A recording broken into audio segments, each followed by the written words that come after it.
Okay, so the next proof that I want to do is cotangent of theta equals sine of 2 theta over 1 minus cosine 2 theta.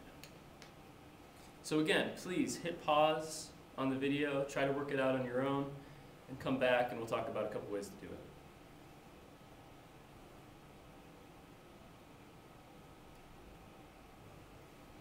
Okay, so what I'm seeing in this problem is, on the left-hand side, you have a theta inside of your trigonometric function. On the right-hand side, you have 2 thetas.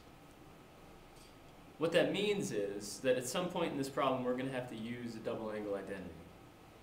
Whether we do it now or we do it later, we're going to have to do it at some point. So I'm going to write them down. You can look on your note sheet there. Sine of 2 theta is 2 sine of theta cosine theta.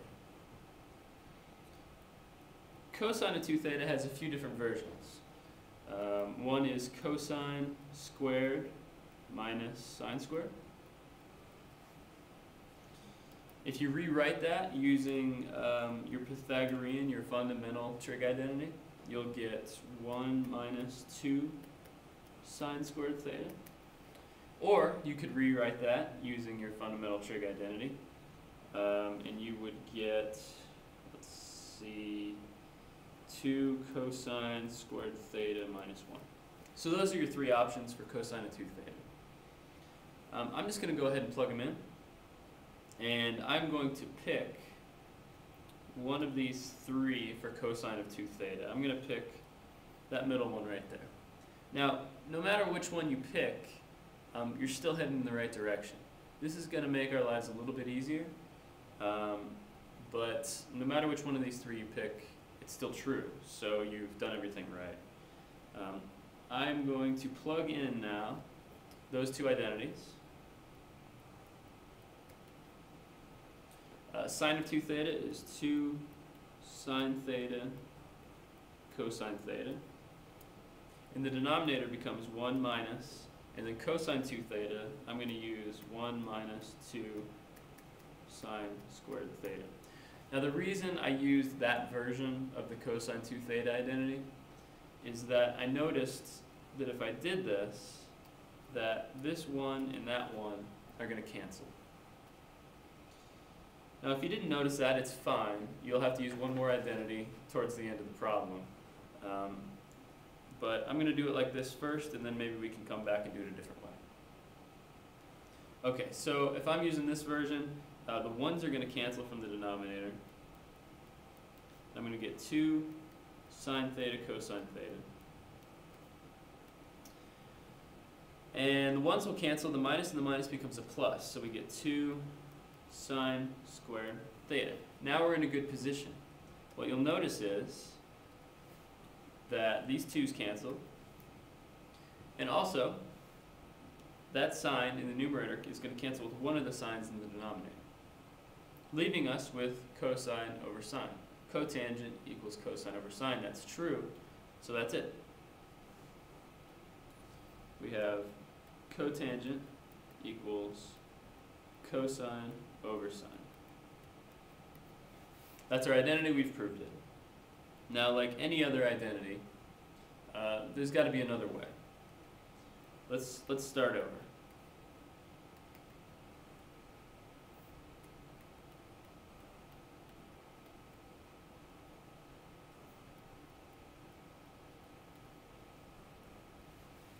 Okay, so if we were going to work this like we did the previous problem, we would look and we'd say, oh, there's a denominator there. Let's try to get rid of it. So if we multiply both sides of the equation by the denominator, what we get is cotangent theta, 1 minus cosine 2 theta equals sine 2 theta. And that's true, that's fine. Now you might also say, okay, I'm just doing whatever I think I should be doing here. I'm just going to keep moving my pencil, which is great. Maybe you would distribute that cotangent through the parentheses.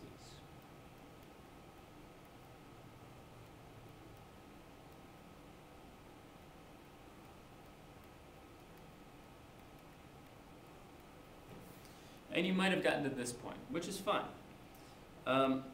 You'll notice at this point that there's not a whole lot of algebra that we can do. we could factor the left-hand side, but then we just get back to the previous step. The biggest problem that I see here is that we have a theta in that trig function, we have a 2 theta in this other trig function. So this is the point where you would say, okay, maybe I need to use one of those double angle identities. So again, I'm going to plug in sine 2 theta equals 2 sine theta cosine theta. I'm going to plug that in for the right hand side. And we can pick whatever version of the trig identity that we want to plug into the left hand side. I guess I'll just take the same one. And what did I use last time? 1 minus 2 sine squared theta. So I'm going to plug those in for sine 2 theta and cosine 2 theta.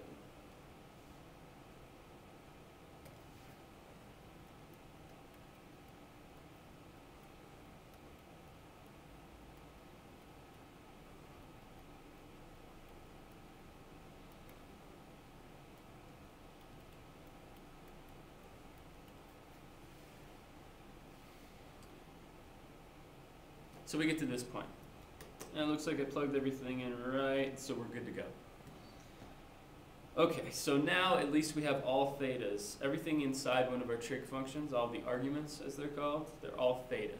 No more 2 thetas, so that's a good thing. So maybe we have some more parentheses, so maybe we should distribute.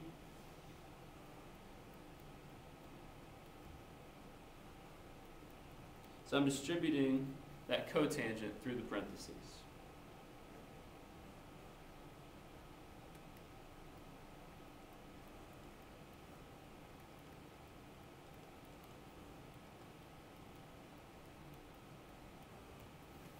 And I'm at this point. It looks kind of ugly, but if you'll notice, there's a cotangent minus a cotangent on the left-hand side.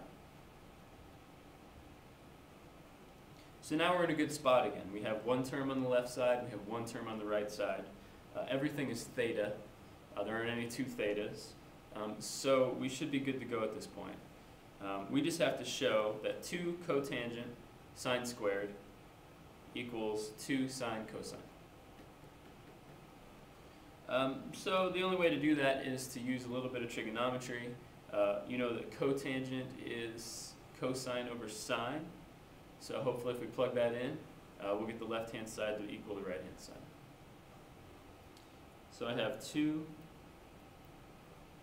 cosine over sine.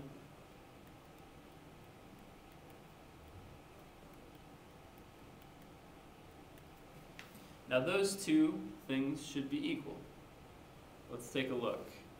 There's a sine in the denominator that will cancel with 1 sine in the numerator. The left-hand side becomes 2 times cosine times sine theta. The right-hand side becomes 2 sine theta cosine theta. Of course, multiplication is commutative, so those 2 things are equal. I'll just put a check mark on it. So 2 different ways to do the same problem.